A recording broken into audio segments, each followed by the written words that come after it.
अब आपको एक और बड़ी हैरानी की बात मैं बता देता हूँ कि इनकी कुंडली के अंदर 10वें घर में मंगल, दूसरे घर में केतु और छठे घर में बुध और बृहस्पति की वजह से राजीव गांधी जी को प्रधानमंत्री योग मिला था। ये प्रियंका गांधी की कुंडली के अंदर योग है।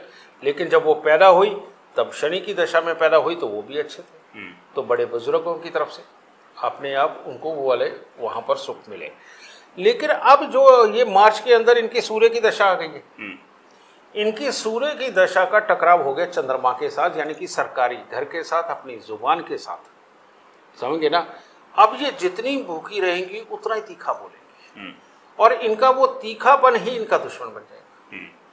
ये योग ये इनका बनता जा रहा है क्योंकि ये चंद्रमा है, समझे, क्योंकि सूर्य का टकराव चंद्रमा के साथ है।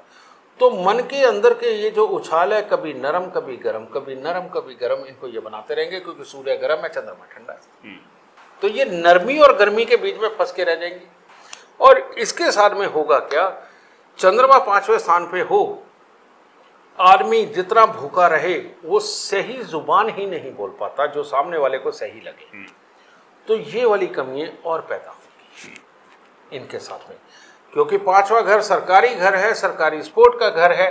तो ऐसी अवस्था में सरकारी स्पोर्ट भी इनके पास से छिनती नजर आ रही है, उल्टा सरकार वाला हिस्सा इनका दुश्मन बनता नजर आ रहा है। ये हमने देखा था जो सिक्योरिटी जो दी गई थी सरकार के द्वारा, जो पीछे अभी ले भी ली गई थी, यानी मैं इस बात को नहीं जानता हूं, क्योंकि मैं राजनीति में बिल्कुल भी इंटरफेयर नहीं, मैं वो उसको लिंक करता हुआ जा रहा हूँ इसलिए कि जो लाल किताब की कुंडली जो कह रही है वो एकदम से सही चीज़ें हैं उस तरह से।